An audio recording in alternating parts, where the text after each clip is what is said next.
AITA for being a better babysitter for neighbors and aunts and uncles but not my mom and her husband. I 17F started babysitting 3 years ago. It started with a neighbor dad's neighbor asking me for a few hours every other Saturday and then night sitting with other neighbors of my dad's extended family also got me to babysit. I loved it, and it was a great way for me to earn money because I was so well known and appreciated that I was paid really well for it. My dad encouraged me to save money from babysitting, which I did. My mom got married 2 years ago and her husband has 3 kids, 8, 7 and 5. I'm not close with my mom. I prefer being with my dad, but when I tried to stop going to her house it became a fight in court and the judge said mom would get custody of me if I didn't keep going. So I'm there every other week. A few months ago my mom told me to babysit since I was doing it for so many others. I didn't want to. I told her this. She informed me I had no choice in the matter, and so I sucked it up. But I wasn't doing the same stuff as when I willingly babysit. I basically just sat in the house with mom's stepkids until she and her husband came home. I didn't play with them or make a nice dinner for them. I put pizza or whatever quick on and left them to their own devices. Mom knew how much more I did with cousins. I was babysitting because some are on her side of the family. She had me babysit several more times for her stepkids, and then a couple of weeks ago her and her husband asked me where my good babysitting reputation was gone.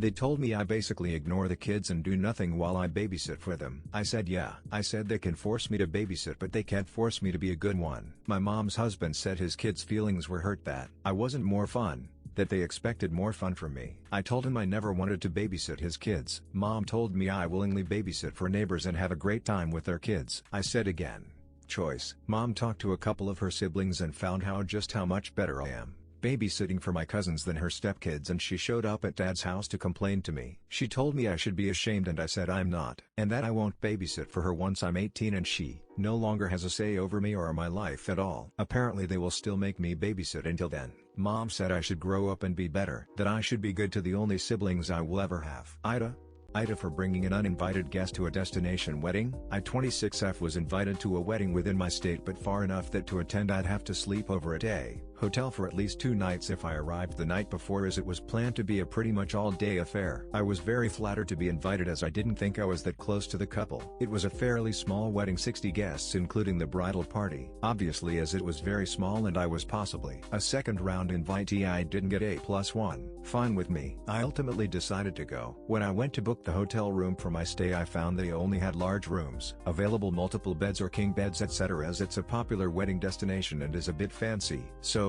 I thought, why not invite my boyfriend 26M?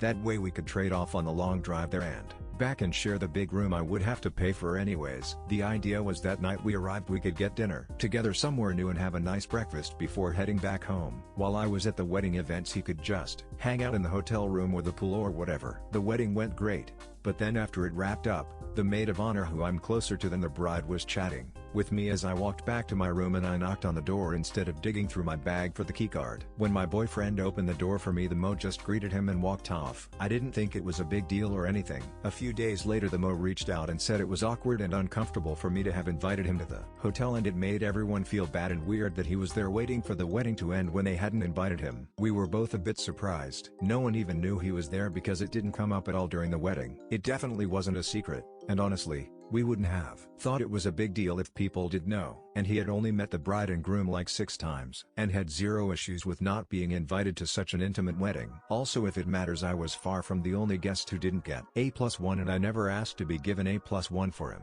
I have no clue if the Mo told the bride and if the bride also thinks this was inappropriate. If she hasn't, I really don't want to contact her during her honeymoon to start drama. I didn't check or anything beforehand, that's my bad, I guess. So was inviting him really a big deal?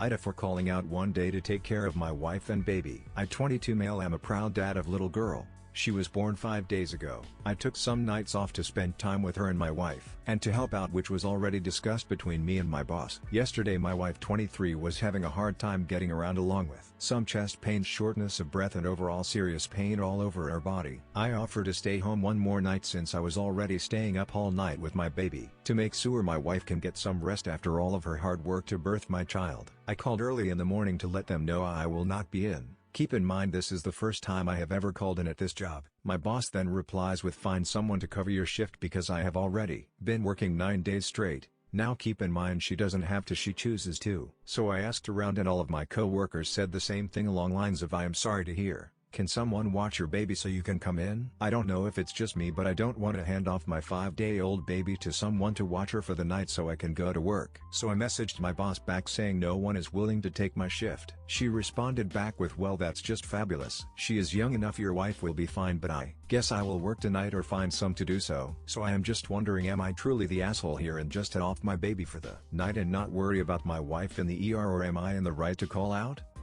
AITA for checking my blood glucose in front of my coworker? Hello, I 34, work in a group home for people who require in-home assistance. I have type 1 diabetes, which requires me to manually administer my own insulin as well as closely monitor my blood glucose. I check my blood glucose in multiple ways, such as 1, using an app on my phone that receives data from a sensor I put on my arm, 2, manually scanning my arm sensor with my phone if the app isn't updating or if my phone is out of range of my arm sensor, and 3, doing a blood test. I do this far less than the other methods. I have a coworker, L50, who I work with 5 days a week. Elle has always been a bit invasive about my diabetes, claiming that she is interested in diabetes and that she knows a lot about it. She has a husband with type 2 diabetes and 2 cats who are diabetic. I have had to go outside of what I find comfortable to lay down some boundaries about her and being invasive about my diabetes. She has not taken to my boundaries very well, and continues to ask invasive questions. Recently, while I was at work, I manually scanned my arm sensor with my phone to get an updated reading of my blood glucose. I do this fairly regularly.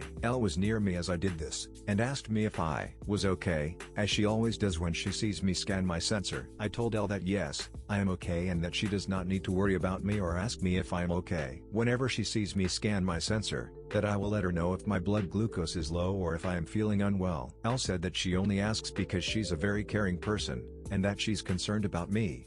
But if that's how I feel, she will never ever ask me how I am feeling ever again. She obviously did not actually mean that, as she has still been asking me if I am okay when she sees me check my blood glucose. Here is where I might be the Elle approached me a day after this interaction and told me that she thought I had been extremely rude to her, and that she only asks if I am okay because she is a caring individual. I told her that my blood glucose and how I'm feeling isn't really any of her business, and restated to her why I sometimes manually scan my arm sensor. Elle laughed sarcastically at me and said, "Wow, that is some response. So rude." Again, I told her I don't think I'm being rude, I think she's being invasive. To this she told me that if I don't want her to ask me how I am feeling when she sees me scan my sensor, that I shouldn't scan in front of her anymore. I was a bit shocked by this, and it got me a bit riled up. I told her that I was not going to do that. That I need to keep a pretty constant eye on my glucose levels, especially at work. Again, she laughed sarcastically at me and said that I should check my glucose level when I'm not around her. I told her that no, that doesn't work for me, and that I was going to continue to scan and check my glucose levels regardless of her proximity to me. On mobile. AITA for defending myself with my sister after taking legal custody of my nephew, my husband 30 meters and I 30 F1 legal custody of my nephew Kyan 15 meters in June. Since September 2022 Kyan had been living with us on and off. It started out with the intent to be temporary, but my sister would take Kyan back and then send him to live with us again. She'd visit him frequently at times and then go weeks without any contact. She'd vent to me about it. Then she'd complain that we weren't fulfilling our end of the agreement. Kyan wanted to stay with me, my husband and our children. We knew it wasn't good for Kyan to have the back and forth and inconsistency. We knew he wanted to be with us. So we asked the courts to give us legal custody instead of having a family agreement going on. Even during court proceedings my sister would take Kyan back and then send him to us again. A therapist was involved, someone from CPS, and they ultimately decided my husband and I should have custody. To explain background, Kyan is my sister's oldest child. She had him with her late husband Sean. Sean died when Kyan was 5. When Kyan was 7 my sister met her second husband, and she married him about 18 months after they first met. She now has more children with her second husband. Kyan was distant with them from the start. He was civil to my sister's husband but also expressed that he didn't want his mom to get married again. My sister chose to ignore it at the time and convinced herself that Kyan would come around and would love having a dad in the house again. He was disinterested in his younger half-siblings from the start, and it was only when my sister read some homework Kyan had done and had answered a question with "I don't have siblings" she started to take it seriously. My sister decided they needed family therapy. Kyan was open that he didn't have any feelings for his half-siblings or stepdad. He hated spending time with them and wished it could be just him and his parents again.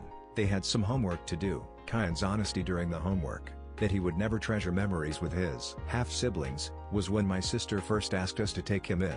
She wanted him to work on that. She hoped distance would make him realize he did care or would make him more willing to try. But it didn't. It hasn't. He likes not seeing them. He likes seeing my sister, misses her and gets upset when he doesn't, but he has never once missed his stepdad or half-siblings. My sister is furious we went for legal custody and even more furious that we won. She asked how I could do that and I told her. We had spoken about the upheaval not being good for anyone, but she was still back and forth with Kyan. I told her I had to put him first when she was making his life so unstable. She asked how I could defend myself when I made sure Kyan can't reconcile with them now. I told her she could still see him, the judge even said it, and she could always work on committing to him. She said I was punishing her just as much as Kyan is and she'll never forgive me for it. AITA for excluding my Bill's girlfriend at my anniversary dinner. I 29F and my husband Dan 27M invited close friends and family for dinner and with their kids our guest list was 30. Most our friends are in long-term relationships and we are friends with their partners, but my Bill Sam wanted asked us if he could bring her girlfriend Rose of 1 month to the anniversary dinner. We met Rose once at my in-laws 2 weeks ago,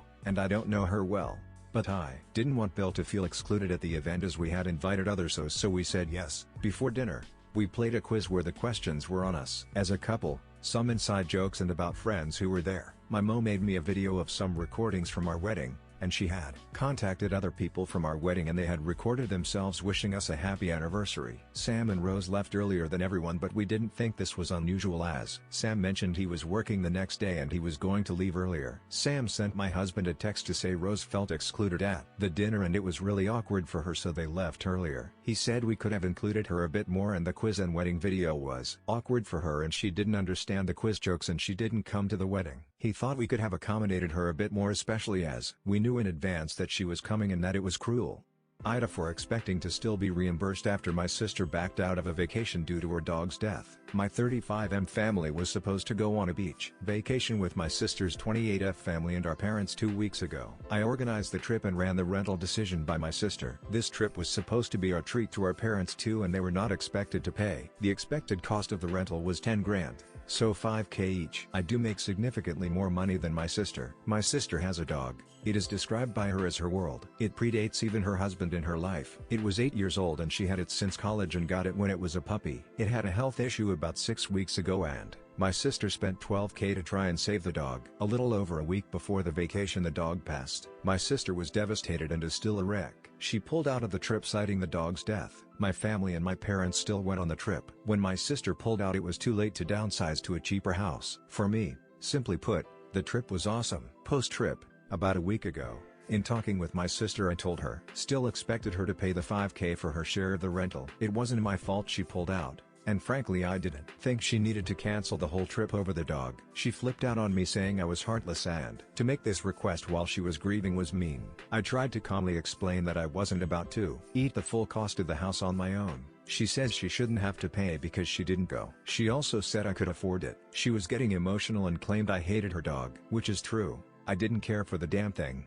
But I never brought that up at all to her during everything going on. She said she spent the vacation money on her dog. I said I would work with her on getting paid back. She called me an asshole and hung up. Since that convo, I've texted her checking in. I only asked about getting paid back once more. I'm trying to be respectful, but also I want my money. AITA for how I responded to my friend 34F criticizing my brother 38M. My 43F brother, let's call him Tom 38M, has never had a relationship. He had a really bad stutter in his childhood and 20s and was so anxious and insecure about it that he wouldn't date. Nerves make stuttering worse. He's actually quite good looking, keeps fit, has a good job and is intelligent and funny. I do have friends who are pretty blunt who insisted there must be something wrong with him, until they met him and said he's actually a great person, really attractive and they've literally never seen this before. He just never really wanted a partner and is happy without one. If his soulmate landed right in front of him he'd date them but he has no motivation at all to find someone. I also have a friend, let's call her Pam 34F. She really wants a partner and is dead set wanting a marriage and kids. She was lamenting the lack of available men and said she'd date anyone, so if anyone knows a single guy she'd date them. I said I had 2 single brothers but not sure how much they're up to dating at the moment. She scoffed at the idea, which was a bit confusing since she'd never met my brothers and I changed the subject because that was quite irritating. Fast forward 6 months and I have about 10 of our friends over to our place and Pam came along, as did Tom.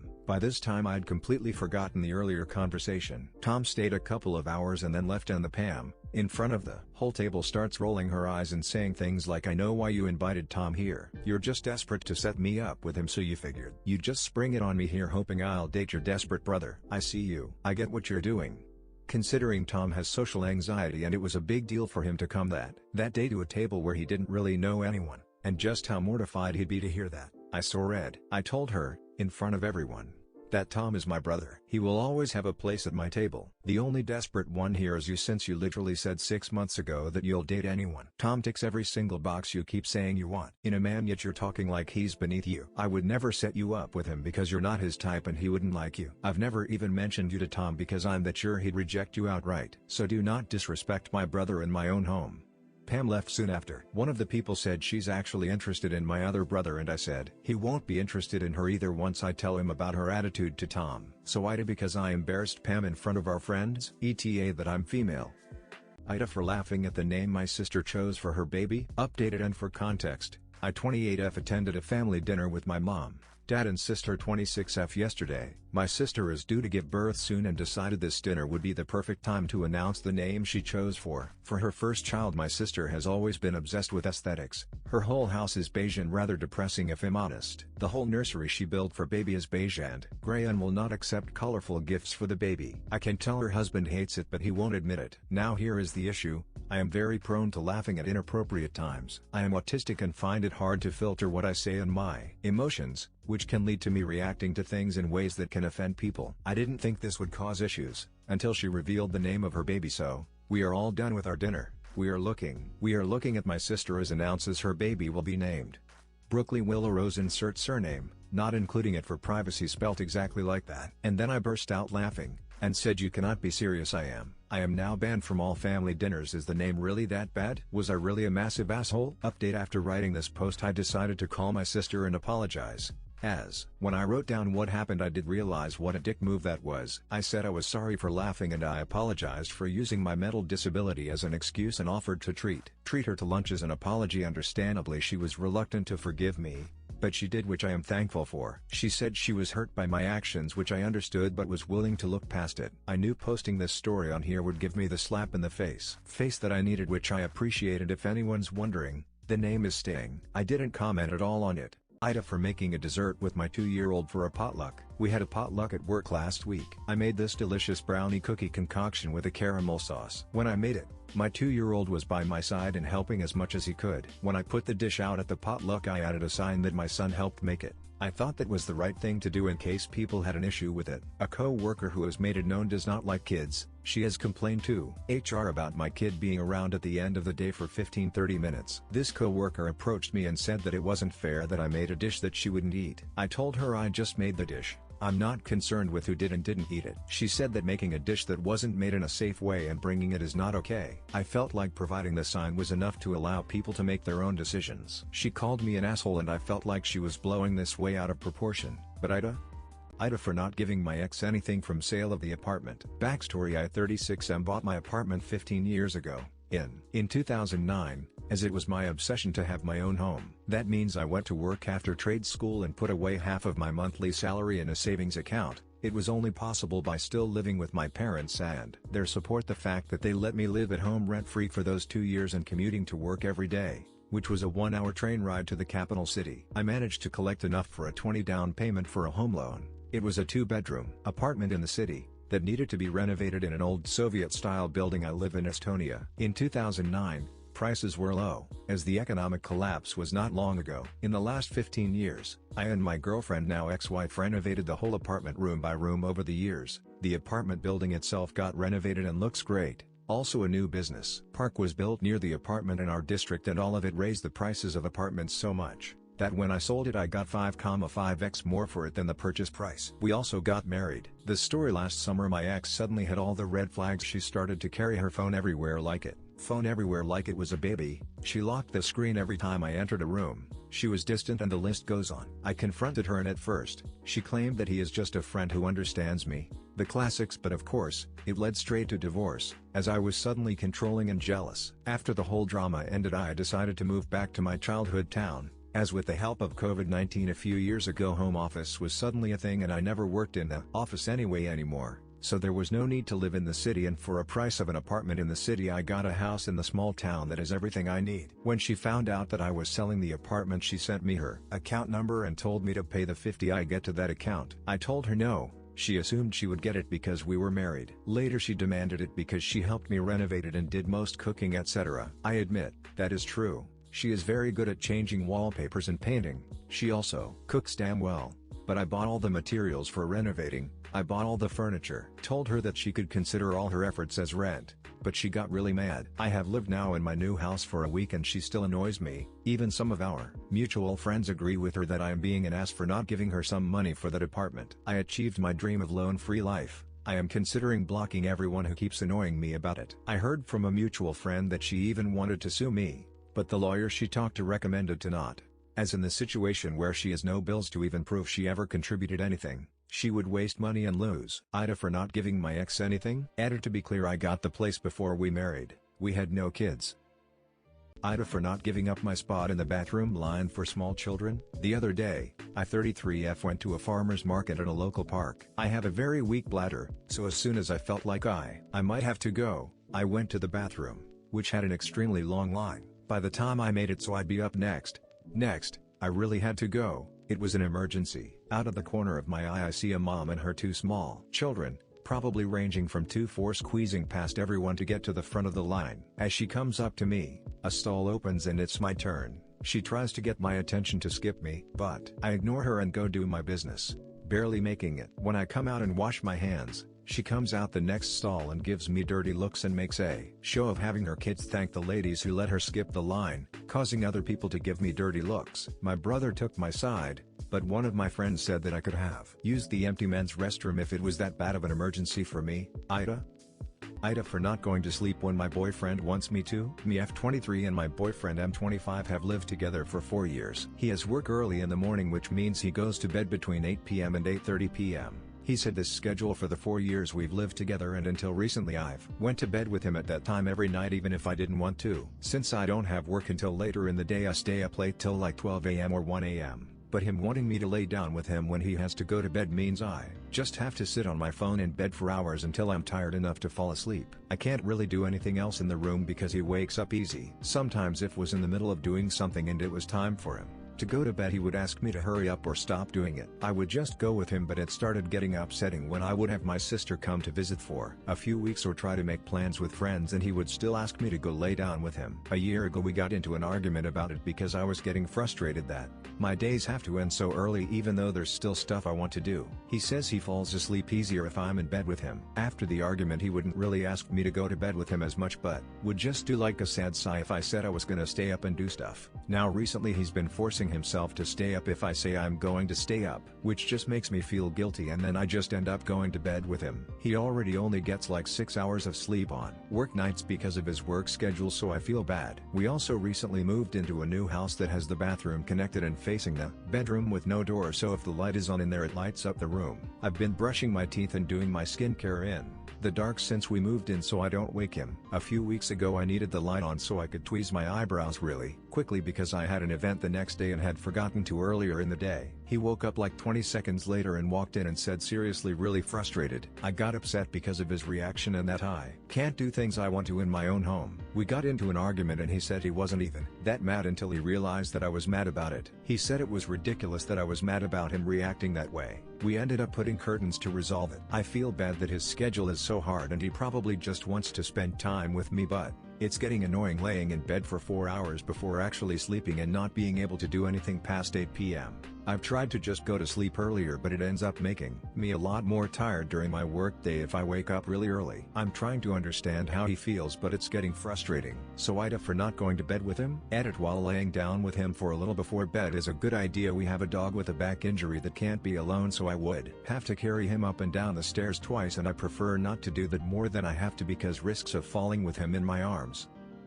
AITA for not handing over my wedding dress to my daughter since it would need to be altered. I have a very nice wedding dress which my own mother made for me, so I have a big attachment to it, especially since my mom passed away. I personally do not, so Never was good at it. I have 2 daughters. One of them has always loved my dress. She is going to get married next year. She asked me if she could use my dress. My daughter will not fit into the dress. It would need to upsized multiple sizes. This basically would be cutting the dress up and adding panels. It wouldn't be the same dress. I told her no. This caused a huge argument. She's pissed I won't allow her to upsize the dress and I am leaving it to rot. I told her my decision was final and I don't want my dress to turn into a new dress. She thinks I am a huge jerk.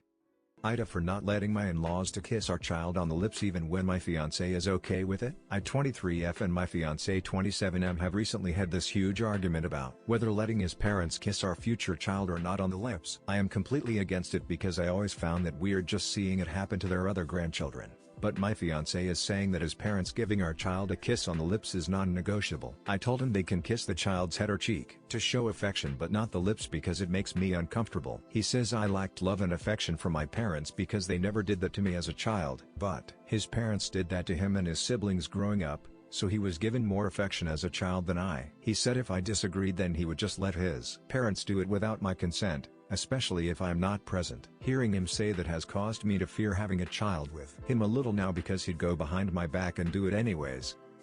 AITA for not living near my in-laws now that we have a kid. This seems to be an ongoing debate that just had another flare-up yesterday. My husband, kid and I live on the West Coast but he grew up in the Midwest and his parents still live there. We bought a house in our West Coast city last year and have lived there since 2013 so this should have been no surprise. Yesterday my mill told me she didn't understand why we live there. Life is so much harder for us that are pleasant suburban life with kids years ago and also made a pass at saying kids now don't feel a responsibility to their parents and their happiness. This all came up because my in-laws are very close with our kid and she also adores them. They just had her for a week and Mill was sad. We were going home and just wishes for weekly access to her. To be clear, I do really like my in-laws and if they live somewhere remotely close to our interests, I would consider it. We live on the West Coast for work and lifestyle. We are very happy with our jobs, access to the mountains and the sports and sense of freedom it provides. We hike weekly if not more. I think where we live is stunningly beautiful and yes, a bit grungy. My husband and I have previously agreed he's happiest where we live and doesn't want to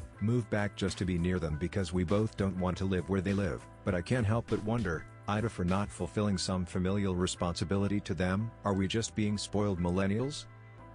AITA for planting a mushroom in my roommate's dirty dishes to make a point. I 25M have a roommate, Jake 26M, who has a serious issue with leaving dirty dishes in the sink. We've had several discussions about this, but nothing changes. The mess was getting out of hand, and it was really starting to affect my mental state. Last week, I decided to take a more extreme approach to make my point. I found a mushroom growing outside and decided to plant it in one of the dishes that had been in the sink for a couple of weeks. I thought maybe seeing actual fungus growing in his dishes would make him realize how bad things had gotten. I didn't mean to cause any drama, but Jake's girlfriend ended up finding the dish first. She was horrified, and the situation led to a big argument between them. Apparently, this incident made her realize how much of a slob Jake is, and it ended up being a breaking point for their relationship. Now Jake is furious with me, blaming me for his breakup and calling me a jerk for creating such a situation. I really didn't intend for things to escalate like this, but at the same time his habits are disgusting and need to change regardless of whether his dishes are fertile ground for portobellos. I feel bad about it so I texted his girlfriend to explain that it was just a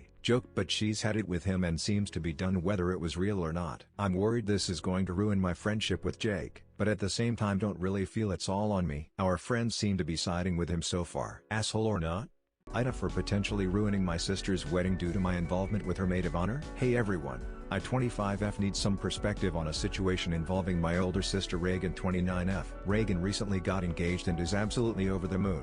We've talked about her getting married and her wedding countless times over the past 20 years. Reagan asked me to be one of her bridesmaids. Reagan's best friend since middle school, Haley 29F, was picked as the maid of honor. When I was a teenager, I had a major crush on Haley. I was still figuring out my sexuality at the time, and Haley was someone I admired but knew I'd never have a chance with. I figured that Haley only ever saw me as Reagan's little sister. After high school, I moved away and only saw Haley occasionally during holidays. A few months before Reagan's engagement, I moved back home. At a party celebrating Reagan's fiancé's birthday, Haley and I reconnected. We spent most of the night talking and went home together. We began seeing each other and I was the happiest I'd been in a long time. Until Haley abruptly cut things off. citing that she could never date her best friend's younger sister. I was heartbroken. I tried to tell Haley that Reagan would want the two of us to be happy. Haley just reiterated that she couldn't do that to Reagan. There was nothing I could do to convince her. We both remained in our bridesmaid roles and promised to keep things civil for the wedding. However, during Reagan's bachelorette party in Nashville last week, things took an unexpected turn. We spent the night bar hopping on Broadway Street, and everyone ended up wasted. At some point, Haley and I ended up in my bed together. The next morning, Reagan came into my room and found the two of us in a compromising position. She was livid. She started yelling at us saying that we ruined the bachelorette party. She accused Haley of taking advantage of me and fired her as maid of honor. This set me off. I defended Haley, stating that I had made the first move and that she wasn't taking advantage of me. I told Reagan she was being selfish and trying to control my happiness. She tried to defend herself, but I just walked away to find Haley. We decided to continue seeing each other and haven't spoken to Reagan since our return back home. Reagan has been calling and texting, claiming she was trying to protect me. I've been ignoring her, and now my parents are involved. My mom has suggested I should do whatever makes Reagan happy and implied that I'm going to ruin the wedding if I don't put my feelings aside. So, AITA for refusing to speak to my sister and making things so complicated for the wedding? Should I have kept my distance and avoided this mess for the sake of the big day? AITA for refusing my girlfriend's request of peeing sitting down in our home. Recently, me M24 and my F23 girlfriend moved into a new place together. Everything about living together and the living situation has been great, except when we got into an argument a few days ago about something which I find quite bizarre. She pulled me aside as I was getting ready for bed a few days ago and had a conversation with me, telling me that I needed to stop peeing standing up. She told me it was gross and that she didn't want to be stepping all over my waist when she went to the bathroom. Keep in mind we live in a one-bedroom, one-bathroom studio apartment. Now yes, I wholeheartedly sympathize with women who have to deal with asshole men who act like slobs in the bathroom, and I would understand my girlfriend expect I did none of this. No urine got on the seat, floor or anywhere near it, no smell remained in the bathroom, and I always left the lid down to flush anyway for hygiene. I told her this, but she has refused to listen out and has told me multiple times she doesn't want me peeing standing up and thinks it's gross. Now really this is my home too, we are splitting the rent, and I think I have every right to piss standing up in my own home and think it's ridiculous. AITA for refusing to attend my best friend's wedding after discovering she had an affair with her fiancé's best man. I 29F have a best friend, Lisa 28F, who is getting married in a few months. We've been inseparable for over a decade. I've supported her through everything, including when her fiancé, Mike 30M, proposed. Everything seemed perfect until I accidentally stumbled upon something shocking. While helping Lisa with wedding preparations, I found old texts between her and Mike's best man, Tom 31M. They were clearly more than just friendly messages, and it became obvious that Lisa and Tom had an affair during the early stages of her relationship with Mike. Lisa had never mentioned this, and it seemed to contradict the image of a flawless, loving relationship she always portrayed. When I confronted Lisa, she was defensive and insisted it was in the past and didn't affect her current relationship. She accused me of betraying her trust and said it was none of my business. Still, I felt deeply hurt and betrayed by her dishonesty and how she hid such a significant part of her life from everyone, especially from someone she considered a best friend. A few weeks later, Lisa sent out wedding invitations. I decided not to attend and told her that I couldn't support a wedding built on such a deceitful foundation. Lisa was livid, claiming I was being vindictive and ruining her special day. She said I was being disloyal and that I should have kept my mouth shut and supported her. Now, I'm torn. AITA for refusing to attend my best friend's wedding after discovering she had a major affair with her fiancé's best man. Update 1 for those who are saying I should tell him I'm going to tell him after I get off work. I hope he doesn't freak out or blame me. The Karen who wanted a free ride, how a demanding passenger got more than she bargained for. I've been driving for a rideshare company for a few years now, and I've encountered my fair share of interesting passengers, but nothing could have prepared me for the experience with one particularly entitled passenger. Let's call her Karen. It all started on an ordinary weekday afternoon when I got a ride request from an upscale neighborhood. The profile picture on the app showed a middle-aged woman with perfectly styled hair and a somewhat stern expression. The ride request had a low rating, barely 3 stars, but I thought, how bad could it be? I pulled up to the address, a large, immaculate house with a meticulously manicured lawn. As I waited, I saw Karen coming down the driveway, talking loudly on her phone. She had a commanding presence and an air of impatience about her. Without acknowledging me, she opened the door and continued her conversation. It wasn't until she settled into the back seat that she hung up and turned her attention to me. The first thing she did was ask if I could take her to a different location than what she had put in the app. She wanted to stop at a shopping center first, then go to her original destination. I politely explained that any changes needed to be made through the app for safety and tracking reasons. This clearly annoyed her. She rolled her eyes and muttered something about stupid policies and useless drivers. I kept my composure and asked her to update the destination on the app if she needed to. She grudgingly did so, but her attitude only worsened from there. The first stop was a high-end boutique where she left me waiting for over 20 minutes. When she finally returned, she was carrying several shopping bags and had a coffee in hand. She didn't apologize for the wait or thank me for my patience. Instead, she criticized the lack of good service at the store and how the youth today have no manners. As we continued to our next stop, she asked if I had any water or snacks available in the car. I explained that I didn't have any refreshments but mentioned there was a convenience store nearby if she needed something. Karen sighed dramatically, saying, "It's unbelievable how unprepared some people are." She then proceeded to complain about the car's cleanliness, saying it wasn't up to her standards. Mind you, I take pride in keeping my car spotless, and it was no different that day. As we neared her final destination, she started fiddling with her phone. I figured she was checking messages or something, but then she leaned forward and asked if I could just drop her off and cancel the ride. She claimed she didn't have any money left on her card and asked if I could do her a favor. I was taken aback and reminded her that payment had to be processed through the app. Karen huffed and said she would leave a bad review if I didn't help her out. I calmly explained that I couldn't cancel the ride without a fare, and that any issues with payment should be resolved with the rideshare company. At this point, she started to get visibly angry. She accused me of ruining her day and being the worst driver ever. When we finally reached her destination, she sat there, refusing to get out of the car. She demanded I cancel the ride immediately, threatening to report me for inappropriate behavior if I didn't comply. I felt my blood boiling but kept my cool. I told her firmly that I couldn't do as she asked and that she needed to either pay for the ride or deal with customer service. She scoffed and called me a pathetic loser before finally getting out of the car. As she slammed the door, she shouted, "You haven't heard the last of this." I watched as she strutted off, furious and indignant. Later that day, I received a notification from the rideshare company. Karen had indeed left a scathing review, filled with lies and exaggerated complaints. She claimed I was rude, unprofessional, and had made her feel unsafe. She even accused me of trying to overcharge her and demanded a full refund. The company temporarily suspended my account while they investigated the incident. I was shocked and frustrated,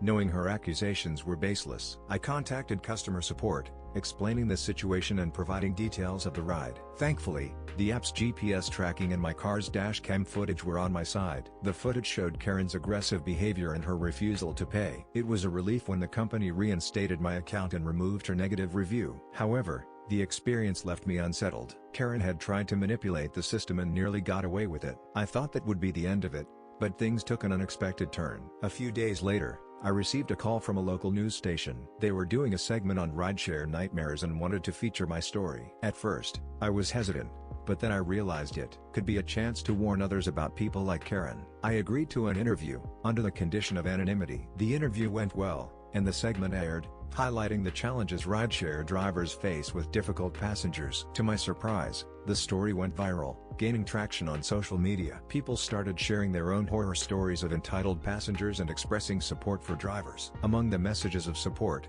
I received a private message from someone claiming to know Karen. They said she had a reputation for being difficult and often tried to get free services through intimidation. Apparently, she had pulled similar stunts at restaurants, stores, and even with contractors. I was curious and did a bit of online digging. It turned out Karen was somewhat of a local figure, known for her outbursts and entitled behavior. There were several posts and reviews from people warning others about her tactics. Feeling a bit emboldened, I decided to share my experience on a popular social media platform, again keeping details vague and names anonymous. The post exploded, with people rallying behind me and calling out Karen's behavior. Many speculated on who she might be, sharing stories that sounded all too familiar. It wasn't long before Karen herself somehow found the post. She responded angrily, accusing me of slander and threatening legal action. She claimed she was being unfairly targeted and that she would clear her name. This only fueled the fire, as more people chimed in, defending me and sharing their own negative encounters with her. The online backlash against Karen was intense, with some users even digging up more stories about her past misdeeds. It became apparent that she had alienated many people over the years with her entitled and rude behavior. The situation reached a boiling point when someone posted a video compilation of Karen's public meltdowns,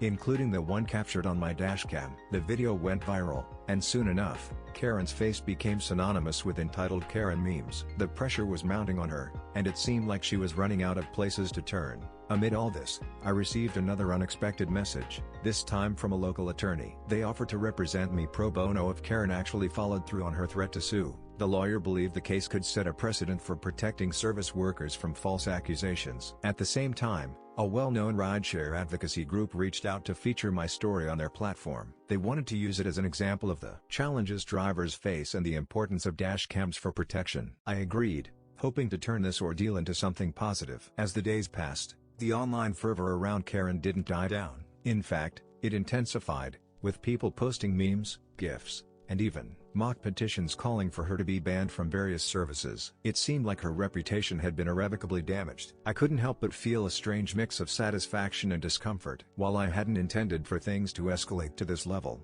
it was clear that Karen's actions had finally caught up with her. But the story doesn't end here. Just as I thought things were settling down, I received a legal notice from Karen's lawyer. She was indeed suing me for defamation, claiming that the online fallout had caused her emotional distress and financial loss. The notice was full of dramatic language, painting her as a victim of a malicious campaign. It was clear she was trying to intimidate me into a settlement. However, with the support of the attorney who had contacted me earlier, I felt prepared to fight back. We are gearing up for a potential court battle, and I plan to countersue for defamation and emotional distress. I've been documenting everything meticulously, and the support from the community has been overwhelming. As much as I'd like this to be the final chapter, it's clear there's still more to come.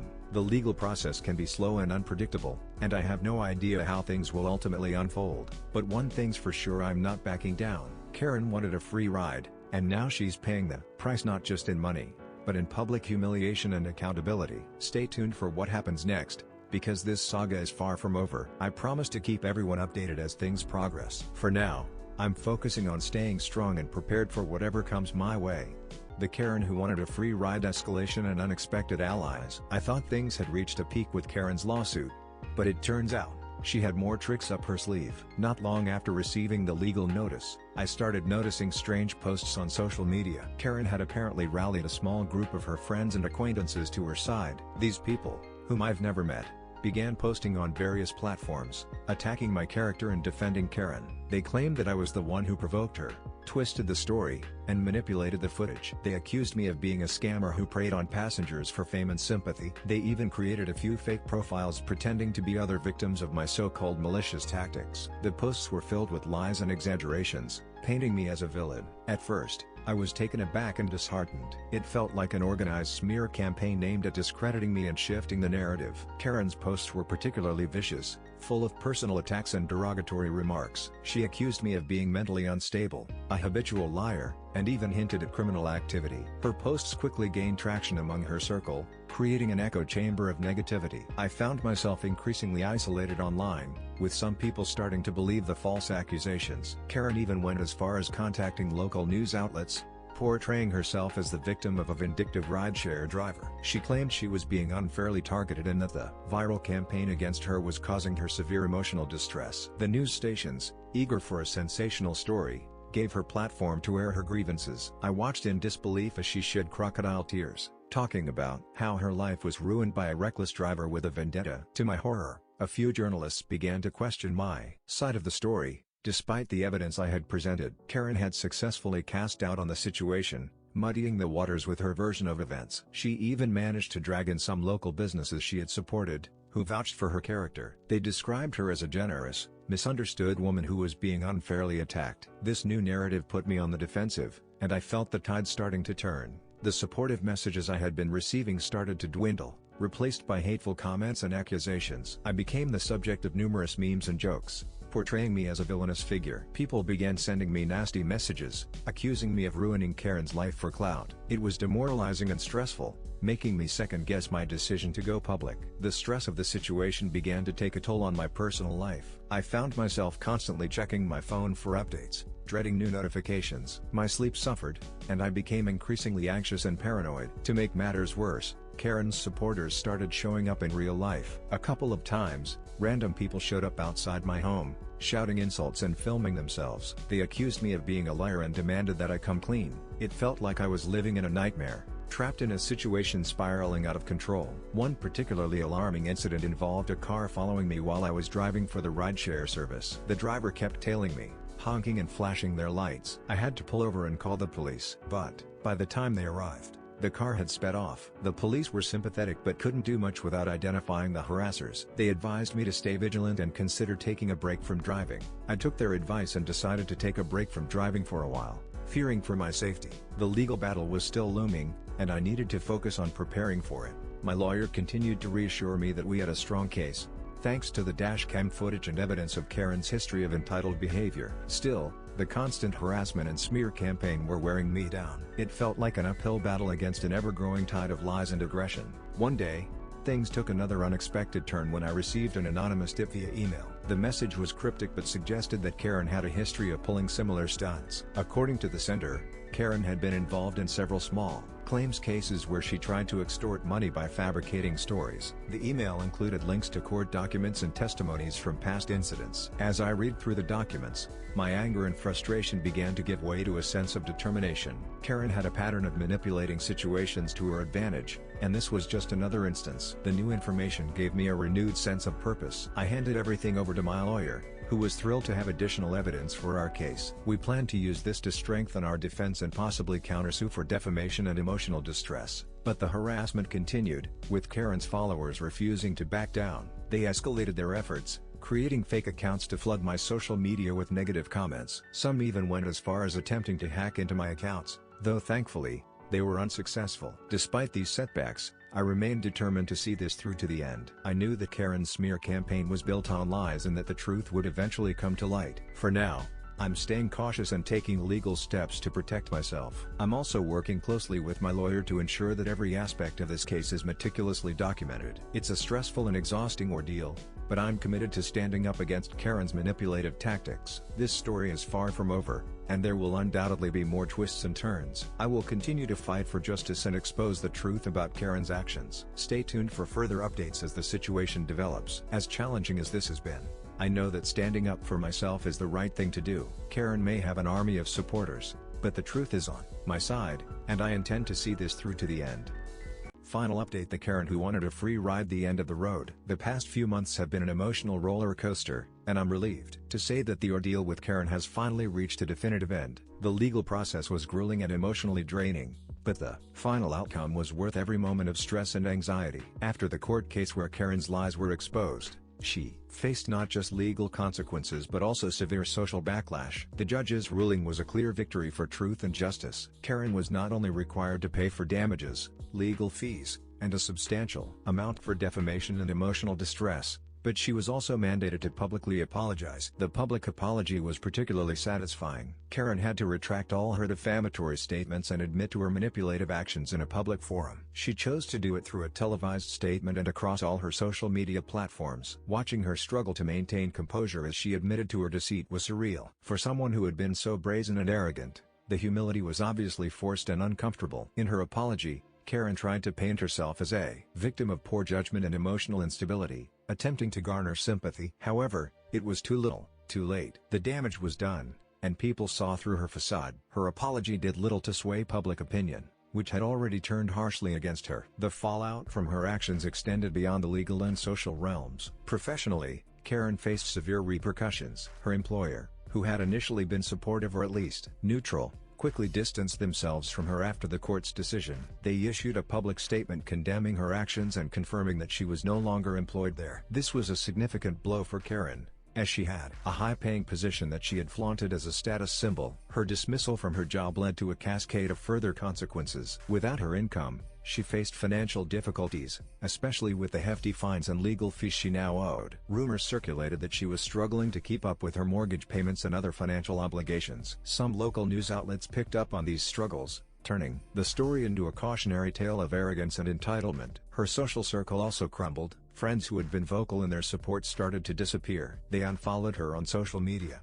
stopped returning her calls, and gradually faded from her life. A few former friends even spoke out, saying they felt deceived and embarrassed to have supported her. Karen became a social pariah, known for her deceit and manipulation. The businesses that had vouched for her character issued retractions or clarifications, stating they were unaware of the full story when they initially supported her. Her reputation was in tatters, and she had few allies left. As for the followers who harassed me online, many of them issued apologies after Karen's guilt was publicly confirmed. Some reached out privately, while others posted public apologies acknowledging that they had been misled. It was a strange experience to receive these messages, knowing they had once believed and spread Karen's lies. Despite the apologies, the damage they caused still lingered. The whole situation left me wary of how easily misinformation can spread and how damaging it can be. The personal toll of this ordeal has been significant. For a while, I felt paranoid and isolated, constantly looking over my shoulder. The fear of being followed or harassed in public was real, and it took time to feel safe again. I took a break from social media to avoid the toxic comments and unsolicited opinions. In this quiet time, I focused on rebuilding my mental and emotional well-being. I sought therapy to deal with the anxiety and stress that had accumulated. It was a crucial step in processing everything that had happened and moving forward. My therapist helped me develop strategies to cope with the residual fear and anger. I also reconnected with friends and family who had been supportive throughout the ordeal. Their unwavering support reminded me that I was not alone, and that I had people who genuinely cared about me. Professionally, I decided to step away from the rideshare gig for good. The entire experience left a bad taste, and I couldn't see myself going back to it. Instead, I focused on other passions and skills, finding new opportunities that brought joy and fulfillment. One unexpected outcome of this situation was a newfound interest in advocacy and education around cyberbullying and harassment. Having been on the receiving end of a smear campaign, I felt a strong desire to help others in similar situations. I've started volunteering with local organizations that support victims of online harassment, sharing my story to raise awareness. It's been therapeutic and empowering to turn a negative experience into something positive and impactful. As for Karen, the last I heard, she was trying to rebuild her life in the aftermath of her very public downfall. She's reportedly left town and moved in with a relative to escape the intense scrutiny. Her online presence has all but vanished, and she's kept a low profile. It seems she's finally facing the consequences of her actions and the reality of her new life. I hope, for her sake, that she's learned a lesson from all this and won't repeat her past mistakes. This will be my final update on this story. I've decided it's time to close this chapter and focus on the future. The reason for this decision is simple: I want to move on and leave all the negativity behind. Dwelling on the past won't change what happened, and I've done everything I can to seek justice and set the record straight. I appreciate everyone who followed along, supported me, and offered kind words throughout this journey. Your support meant the world to me and helped me through some of the toughest moments. As I step into this new phase of my life, I'm taking with me the lessons learned and the strength gained from overcoming this adversity. Thank you for being a part of this journey, and remember, never underestimate the power of standing up for the truth. AITA for refusing to give any of the money my late father gave me before his death to his widow and other children. I 33 meters was estranged from my father for over a decade. It had been a very long time coming when I did finally decide to become estranged at 20. I had already moved out when I was 17 and I had made sure to limit my contact with my father before ending all ties between us. A lot of this had to do with the decisions he made while my mom was terminally ill and after her death. This ranged from trying to sleep with mom's sister while mom was still alive, to yelling at my mom while she was sick for being so sick, to burning several family photos of us in the days after mom died. He also sold my mom's easel, which she'd had most of her life, and was sentimentally valuable to not just me, but my aunts and uncles also. I was 13 at the time. My dad ended up damaging a lot of mom's stuff when he met his second wife and moved her in. To move her in, he moved my mom out. In the process, a lot of harm came to mom's things. My aunts and uncles took them and stored them, and we went through them when I was 20. I was completely no contact with my dad until his death almost a year ago. Even when I was informed he had transferred a lot of money over to me and had put my name on the deed of a family vacation home he and my mom had owned prior to her death. That was the biggest chunk of everything he owned. He never told his wife, now widow. He also didn't own the house they were living in and that we had all lived in prior. It was his friend's house. I was never sure how it worked, but he never paid for it while I was living there 3 years for me. After he died, a letter was sent to me where he told me he had given me all of that, so it was mine outright, and because he wanted to make up for his mistakes in a small way. His leaving me with so much meant there was basically nothing for his wife and the other children they had. Only what he had in joint accounts and no property. It was all legally binding. His widow attempted to sue for a fair share of my father's assets, but her case did not go far because it had been handled prior to his passing and was 100% legally mine. I didn't go to the funeral or anything, so I was surprised to hear from her, and I still don't know where she got contact info for me. or my father for that matter. She told me I should be looking after my family and I should want better for the children she and my father shared at least. She made it clear she expected me to want a relationship. I told her I did not and I did not consider her children my family, because her late husband stopped being my family a long time ago. She said it wasn't fair that I could be so cold to my flesh and blood and that they got screwed over by their father and then by me. She said I owed them something. I told her I didn't. I ended the call and blocked her, but she reached out to me through social media and called me selfish and cruel and how I had no morals. AITA for refusing to pose nude. Hey Reddit. I made this account specifically to ask this question because I feel like I'm losing my mind. So I24F was approached by my husband's uncle. Uncle is 65, asking if I'd do him a favor for his work. I have been with my husband since high school and have met this uncle many times, but he's not that close to my husband, so we mostly just see him at family functions or events. Anyways, his uncle is an artist and asks me to pose nude for him to paint. I immediately said no because but now my husband and his family have been making it seem like I'm the asshole for not helping the uncle and not supporting his career. I am his nephew's wife. There has to be a line. The whole thing seems creepy to me, and why he would even consider asking me to do that is crazy to me, but nobody else seems to agree, so am I the asshole? AITA for refusing to take care of my siblings' dogs. 4 years ago my parents bought a second house for my sister, brother and me. It's a fairly big house with 3 bedrooms and a large garden. Soon after moving, both of them decided to adopt 2 big dogs, without even telling me anything. Not going into reasons because it's not relevant, I'll just say that I really dislike dogs. My siblings don't take proper care of them, they just feed them, rarely take them out, and most of the times let them do their business in our garden. The dogs are 100 untrained, 200 spoiled. Our garden is literally filled with dog poop and they refuse to clean it. The house is constantly full of dog hair and dirt that they bring inside, and I'm the only one who's always cleaning the mess. Well, going to the point, last night we had a discussion at dinner. My brother is planning to move to an apartment with his girlfriend. My sister got a new job offer in another town, and is also planning to move there in the near future. Great, I said, I will have the house all for myself, and I can even ask my boyfriend to come live here. Except that they said they are not taking the dogs with them. I made clear that they were the ones who adopted the dogs. I never wanted them. They started making up excuses like the dogs belong here, they are used to live here, we can't move them, they are used to be together, we can't separate them, and also the worst one, the dogs own the house as much as I do. I replied that dogs are animals and can't own anything, and I made very clear that I am not taking care of them, and that if they move and leave the dogs here, I am rehoming them the next day or take them to a shelter. We had a fight, no violence, just a lot of yelling at each other. I got called names, insulted and even threatened. AITA for refusing to taxi my children to see their dad. My children are teenagers. Their dad doesn't drive, he has no license. Today is his day to have them, and he expects them dropped off at his house a 20-minute drive away, around 8 miles. He owes child maintenance money which he is withholding. Is messaging me constant abuse, calling me a money-grabbing CNT, and other vile words, even though it's not me who has asked him for more money. It was determined by the child maintenance service. He says that by me not chauffeuring them around, I'm stopping him seeing them. I've said he is welcome to come and pick them up. His new partner has a car. I'd never refuse him access, but I will no longer drive them to him. Surely it's his responsibility to come and get them. So, AITA, because he makes me feel like one. Thanks, said it. He has now called the children and said he'll be over to collect them later this afternoon, I assume, with his partner driving. Thanks everyone. AITA for sharing a list of baby names that often get misspelled with my brother. I'm a teacher and I have 2 children with my husband. When we were first expecting a baby, we talked about what we wanted for our child's name, and something important to both of us was a name that was unlikely to be misspelled. Using my experience as a teacher, I compiled a list of boy and girl names that this tends to be a problem with. I also included another list of names that, while easy to spell generally, have many different spellings that are considered correct and could be annoying. Haley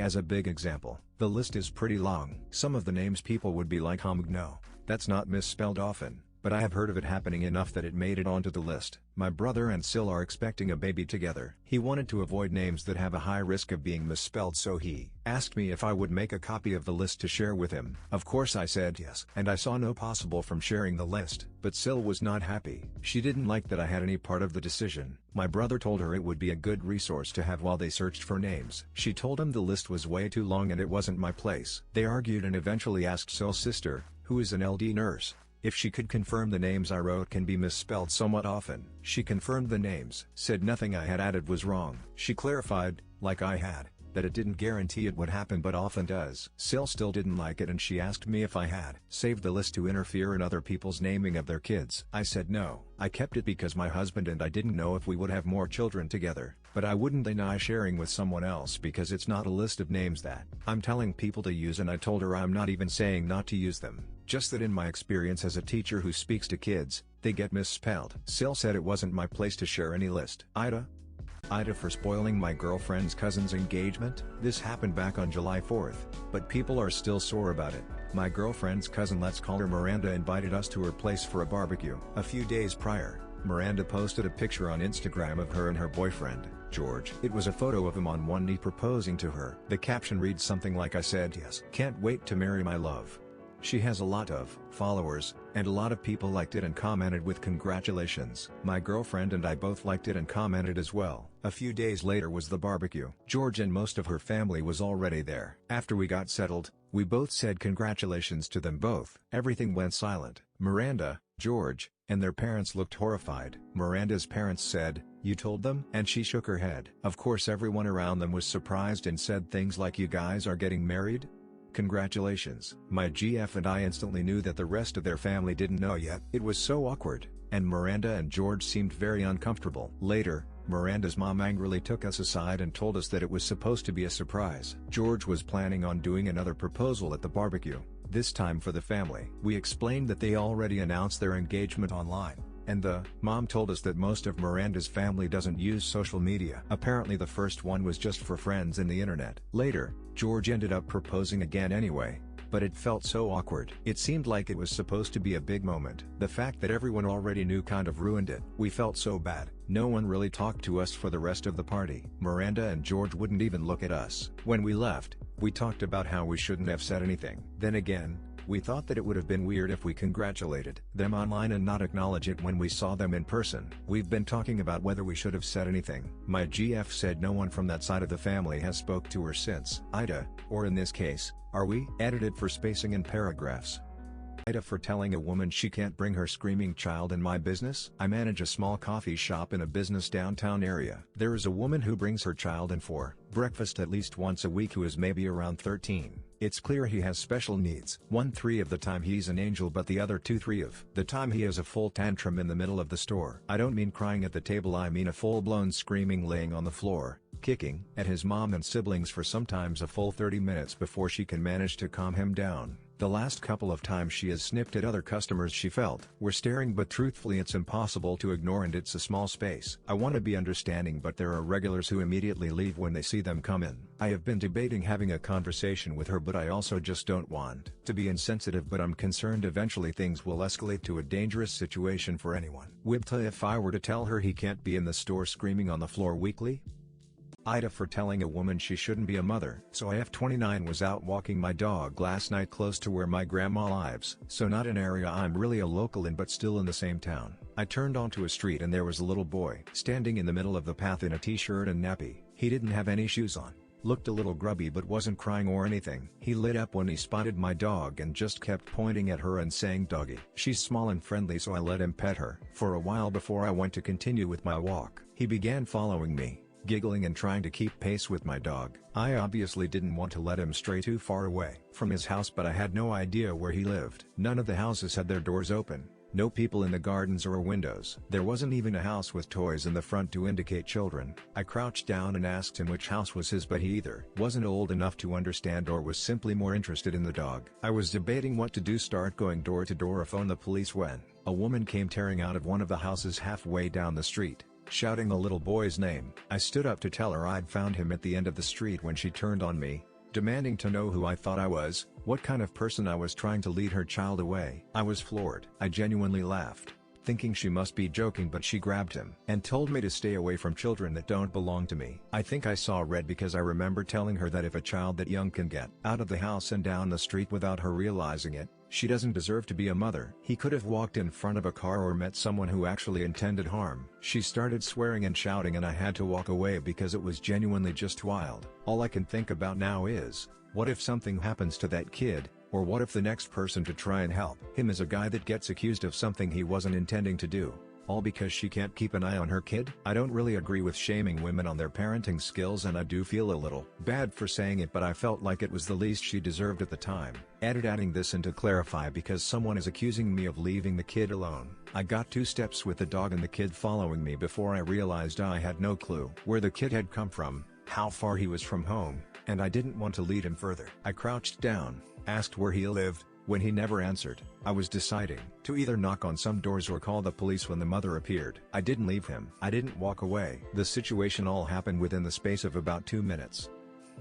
AITA for telling my boyfriend I don't care about his trauma. I 26F have been dating my boyfriend Adam 25M for a year. He knows I'm on the spectrum and that I love arcades and retro games. As a kid, I spent hours playing games with my brother, and we had a tradition of going to arcades on our birthdays. My brother passed away before I went to college, which hit me hard, but I kept up the birthday tradition and it's been very healing. Before my birthday, I started making plans to spend time at an arcade with Adam and some of our mutual friends. Adam is unemployed and said he had time to help organize, but he didn't bring it up again, so I planned on my own. I know that not everyone enjoys games and it was a weeknight, so I let people know that they weren't obligated to come and they're free to leave whenever. I also told Adam, who insisted on staying the whole time. On my birthday, everyone was enjoying the arcade except Adam. He was on his phone in a corner the whole night, and when I asked if he wanted to play, he said he was fine just watching. I asked him if he was okay and he snapped and told me to quit asking. Friends were shocked, since Adam is usually chill, and throughout the night, people were taking me aside and asking if everything was alright between us. Regardless, we had a pretty good time. When I got home I called Adam to see if he was okay. He started venting about how he was made fun of in middle school at an arcade, that going to the arcade had brought up traumatic memories for him, and he didn't appreciate that we kept pressuring him to play. I was taken aback and told him that we just wanted to include him, but he said that he felt attacked and singled out. I apologized and reminded him that he'd been free to leave, but he replied that he would have looked like a dick for leaving his GF behind on our birthday. He said, "Happy birthday though," and hung up. Maybe it's childish for an adult to care so much about their birthday, but I'd been excited to spend time with friends and continue my brother's tradition, so I was hurt. The next time we met, I told Adam that I wish he'd been upfront about how he feels about arcades, and that he should have waited to tell me my birthday made him feel like shit instead of literally the night of. He told me that he can't control his PTSD and told me to think from his POV, but I was annoyed by that point, so I told him I don't care about his trauma right now and he needs to learn how to communicate. The conversation didn't end well. When I talked to my friends, some told me that I was overreacting, while others said I have a right to be upset. Adam texted that it wasn't okay for me to dismiss his feelings, and that he's available whenever I'm ready to talk like an adult. I just feel really confused, because I'm not used to seeing this side of him, and while I do regret telling him that I don't care about his trauma, I also think he should have communicated better. AITA for telling my brother to get out and taking his bitch of a wife when he asked for some of our mom's ashes. My mom used to live near my brother. She was a quiet person in general and after dad died was lonely. She wanted to have dinner with my brother and his family often. His wife Kara didn't like that and they agreed to do it once a month. Mom started to have issue and would send panic texts and went to the doctors randomly. Around this time his wife made a lot of posts about how she was an attention seeker and was making up problems. That she was trying to cause a wedge in their relationship. My brother stopped visiting our mother. It was everywhere and I do not like Kara at all. When this started happening I decided to visit my mom live in another state. It took me a day to realize something was wrong. Took her to the doctors and she had dementia. I informed the family and became the main caretaker. Kara continued to make posts or comments that she is faking it. My brother stood by her the whole time. I literally begged him to come visit before she passed on. She was cremated and I have the ashes. He didn't even come to the viewing. This is the issue. He and Kara showed up asking for some of our mom's ashes. I told him no, that he didn't even see her before she died. This started an argument against the two. By the end of it I told him to get out and take his bitch of his wife with him. He has been calling me a jerk and telling me I have to apologize. The family is torn. Some are saying fuck him and Kara bit. Other are saying I would give in because it's his mom also.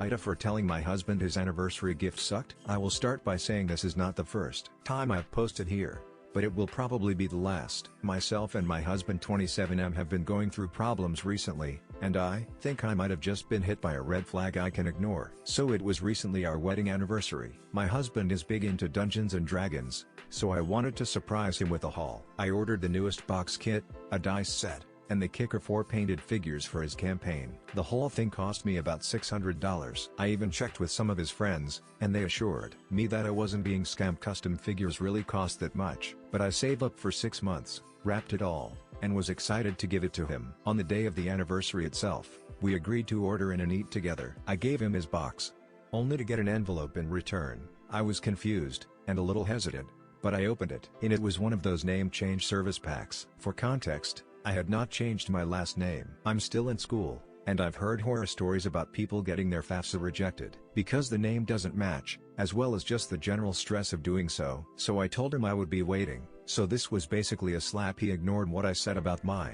financial aid. It wasn't even wrapped, and it was the most basic one, like $80. I'd still have to pay for the new ID, passport, etc. Of course, he loved his gift. He was taking pictures with everything while I sat there, heartbroken. Finally he realized that I hadn't said anything, and asked me if I liked it. Something snapped, and I told him no. I said it was a shit gift with no planning or effort, and that I'd saved so much for his gift and had it customized. He immediately got mad, saying that his last name should be a proper gift, and that I was being ungrateful and materialistic. He said I never specified a gift cost, and that he was giving me something meaningful. I just threw the envelope back on the table and locked myself in our room. I got calls from his mother that I was incredibly rude for saying that his last name was a shit gift. I told her they could keep it since I no longer wanted it, but I just wanted to check AITA for telling my husband we can get a new babysitter if he finds a better one for the same price. My husband and I have 3 kids, 10, 8, 5. We've had the same babysitter,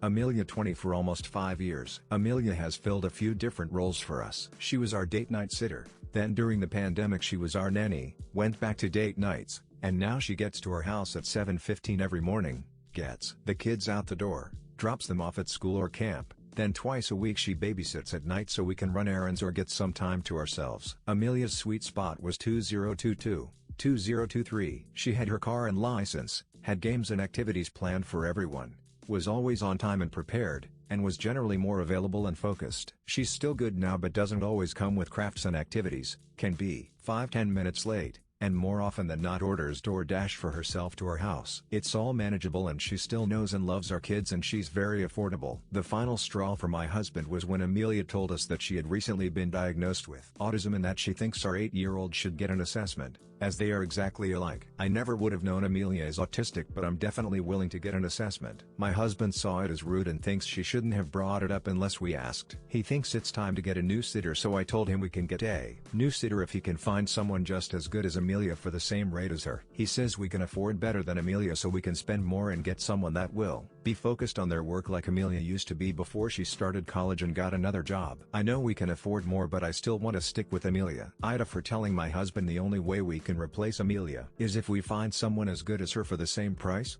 AITA for telling my mom if she doesn't listen to the family therapist and gets solo therapy, I won't engage in family therapy going forward. My mom, stepdad Jim, who I'd normally say is my mom's husband, and I 16F are in family therapy together. It started 8 months ago. My mom and Jim have been married since I was 10. They have 2 kids together. My half-brother is 5 and half-sister is 2.5. My dad, who my mom was married to, died when I was 8. The first therapist made no sense on anything and was even too much for my mom and Jim, which says a lot. Current therapist has been great in my opinion. She met with us all individually for a couple of appointments and then started working with us as a group. I always knew my mom resented me for crying during her wedding. She has brought it up in therapy while not saying she holds it against me. Her words say that she does. I hadn't been super happy about the wedding. The wedding date was kept from me and from people in my dad's family, so they visited that weekend and I couldn't see them. That made me sad. Paired with the fact I was sad my mom was marrying someone else and paired with missing my dad,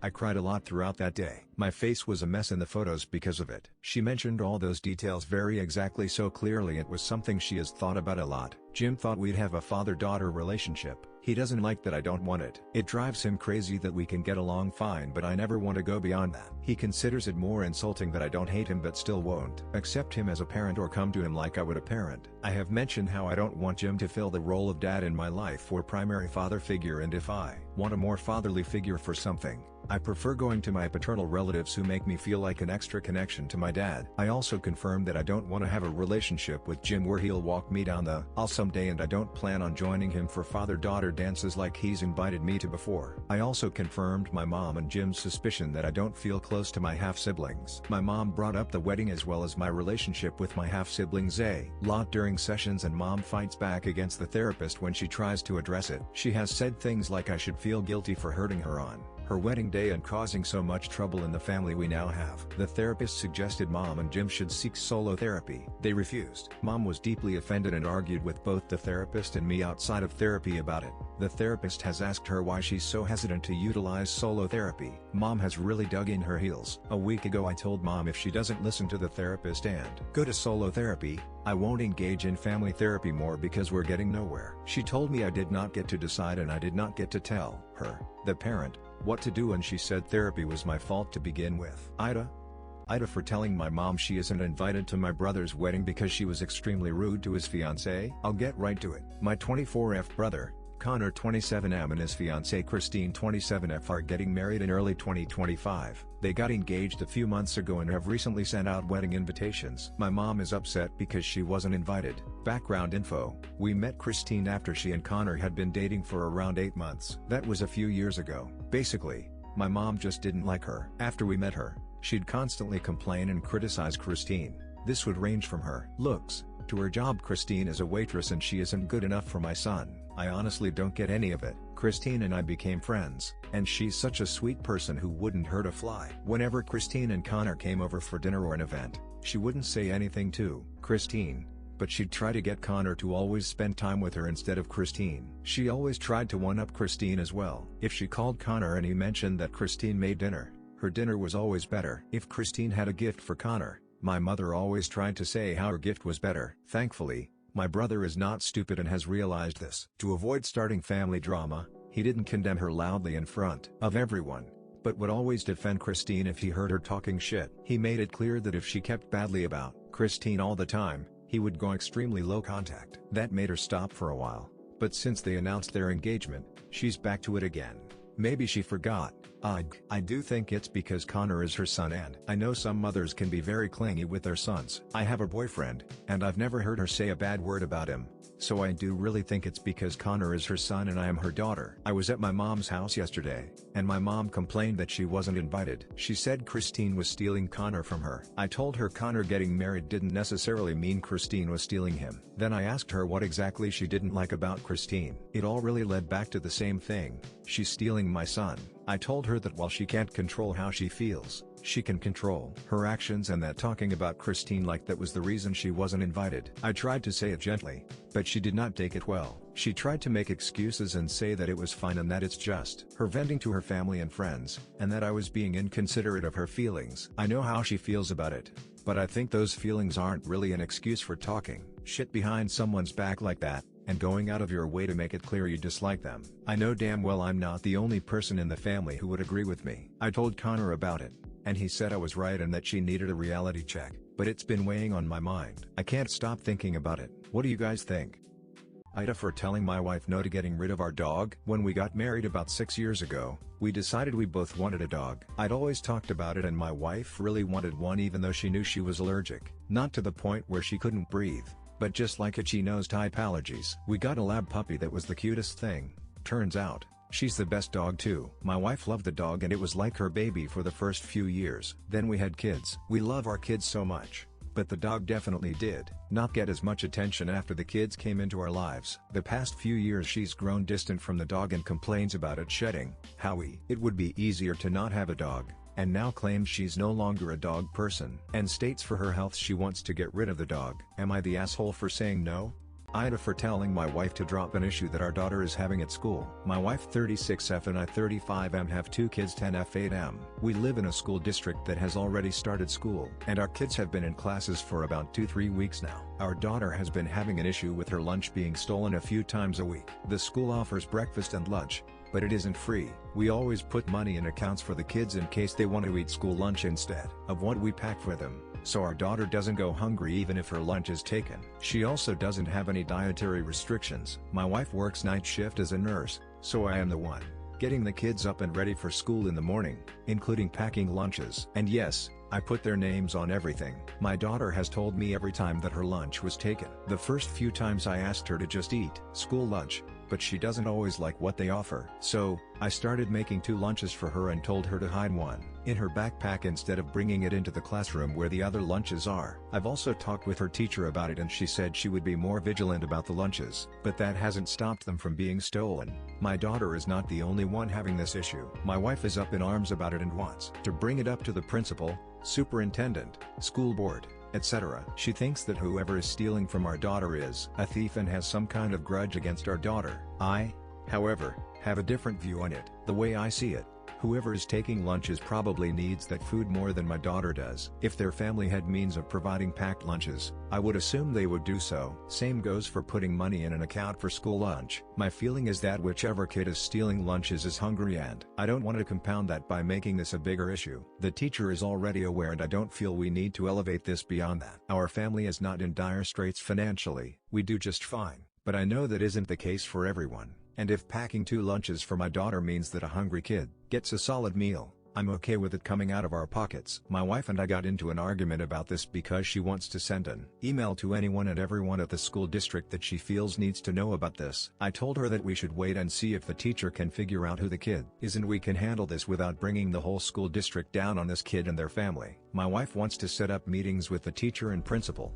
but I told her she would need to be the one attending them, because I won't. And since she usually sleeps during the day when the kids are in school, she didn't like that. She thinks I am being an odd by not protecting our daughter, but our daughter is not going hungry and whoever is taking her lunches isn't either, which I'm okay with. If I don't want to share the inheritance my dad left me with my stepmom, cross-posting because I want as many opinions as possible. I could really use some advice, please. So for some context, my dad passed away a few months ago and I inherited a pretty substantial investment portfolio. It was solely shares from the company my father worked at while I was growing up. My mom unexpectedly passed away in 2012 and my dad remarried in 2021. We are dealing with a probate process and I've discovered my dad left tons of debt which my stepmom and him racked up by taking over 10 vacations a year. The issue is my dad never updated his will after he got married. Everything is left to me, but in the state we live in, my stepmom is legally entitled to 30 of his estate. She already got the house and their joint checking account, and the investment portfolio I received passed by operation of law and is not subject to probate. However, I found out my stepmom can apply to get her elective share of that within 6 months of my dad's passing. And honestly, I really don't want to share it. My stepmom was not around when my dad worked for the company those shares are from. My dad spent the better part of 60 years working his ass off and it just makes me mad that my stepmom comes in 5 years ago and now thinks she's entitled to what my dad left me. So I want to ask the collective, am I the asshole if I sit her down and try to explain to her that I feel like what my dad left was always meant for only me? AITA for being ungrateful to my sil after she threw us our gender reveal. I 30F husband 32M have been trying for a baby for 8 years now.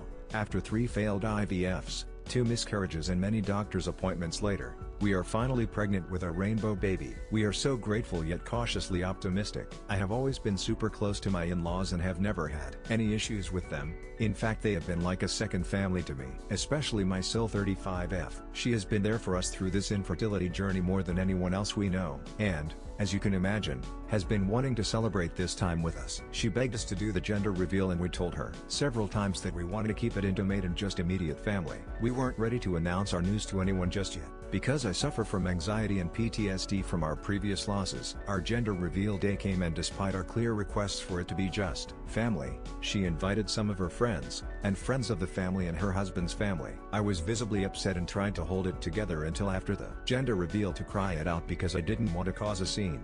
I felt like I couldn't even enjoy my own gender reveal. I told my husband the way I felt and he agreed that we should confront her about it. When we did, she took it very personally and felt we were being ungrateful and unfair. She said she had put a lot of thought into our gender reveal and just wanted us to feel celebrated after all these years. She thought the more people the merrier. I told her we are grateful, it's just that we had only one request that she completely disregarded and that she has to understand how this could have upset us. But she insisted that we were being too much and even rude for coming at her instead of thanking her. So AITA for being unappreciative and upset, or is she for not respecting my boundaries? AITA for not having a wheelchair-accessible wedding, throwaway for privacy. My 25F fiancé and I 22F are getting married in October. My future mill is a plant freak and their entire property looks like something out of a garden magazine. Cobblestone paths, fountains, statues, shaped bushes and some of the most beautiful plants and trees I've ever seen, including willow and cherry blossom trees. We're getting married in the middle of a meadow towards the center of their property and it's going to be gorgeous. My brother Justin has been dating Sarah for 6 years and they got engaged a few months ago. I'm not close with Sarah because they live across the state and only come down here for holidays and events. Sarah uses a prosthetic leg and apparently lately it's been getting to be too much for her, so she's been using a wheelchair. He texted me asking if the property was wheelchair accessible and I said I didn't know and would let him know what I found out. There aren't any stairs but the property has different sections with grass, cobblestone, gravel, and dirt, and since I don't use a wheelchair I don't know how well they are at getting around in terrain like that. We went over to my in-laws to go over the ceremony and reception space and see how difficult it might be for Sarah. I texted my brother to let him know about the terrain. He asked if the reception was in the house and I said no. We were having a tent set up. He asked if we were putting that party tent flooring down and I said no. We looked into it but it was out of our budget and everything will look nicer in the grass anyways. He asked if we would have one set up anyways because the grass would be too hard for Sarah to wheel over and I apologized and told him it was out of our budget by thousands. He told me that if we wouldn't do that Sarah couldn't come and we'd be excluding her. I said that it was unfortunate and if that was the case we'd miss her at our wedding. He called me ableist and discriminatory and said that if we wouldn't accommodate her then he wouldn't come to our wedding either. Not even a goddamn hour later I got a text from my mom saying that I was being mean to my brother and Sarah and that it wouldn't be a good look for me if I decided not to do such a simple thing. She told me that I could handle renting one of those tent patios since we didn't pay for a venue and dined a lot of our wedding. I said I was sorry and gave my reasoning again. She told me that if we excluded Sarah they'd pull their contribution to our wedding. I'm not sure how exactly since they paid for our dresses and those were paid for weeks ago. I told her that if her and my brother wanted to foot the bill that I'd be more than happy to speak to my mill about having one put down. She said no. Her and dad are retired and Justin has his own wedding to pay for. I feel bad for excluding Sarah but I'm not sure what else I can do. AITA, added to add info. Sarah has used a prosthetic since she's been with my brother but this is the first and only time they've mentioned her being in a wheelchair. We sent out save the dates with my mill's address as the venue about 8 months ago and 2 months ago sent out formal invitations with more information regarding her property, parking, outdoors, length of walk to ceremony, etc. and I hadn't heard anything from my brother or Sarah besides a returned RSVP for yes. Added to the quotes we were given for something that we were sure wouldn't harm. My mill's lawn was about $6,000 to $9,000 to rent for the evening. Our budget was $15,000 and we are already at the top end of it. Edit 3. The reason I didn't suggest or look into a different kind of chair or scooter was because I just figured that was something Sarah and Justin would have looked into themselves since they were the ones needing it. I figured since they jumped right to a $9,000 solution at my pocket that the other options wouldn't work for them and they were bringing up the last available option. Also my fiance's grandma is wheelchair bound as well but has been to my mill's house plenty of times and it hasn't come up as an issue. And for everyone upset about us getting married in grass and that people will struggle with their heels, I said in my post that in our invitations we had information about my mill's property. I'm sure people will dress accordingly considering they're aware of the venue. Not sure why people are mad about that. AITA if I kicked my girlfriend's mother out of my house. I am 27 and my GFF 24 live together, however with that, her mother F57 lives with us. Essentially her mom was evicted from their apartment a few days after my girlfriend moved in with me. Since then it has been utter hell. Essentially the mom does a few chores but does not work, has not applied for jobs, or anything, so she is essentially a leech, and my GF has been kinda the same. She has a few jobs but doesn't do any chores or anything really. I provide for everything and everyone and pay all the bills and for dinners, outings, etc. I feel I would be the here because she would be homeless and on the street and my girl is considering going with her if that happens, but I also have no qualms on ending the relationship if she did choose to move out also, so AITA?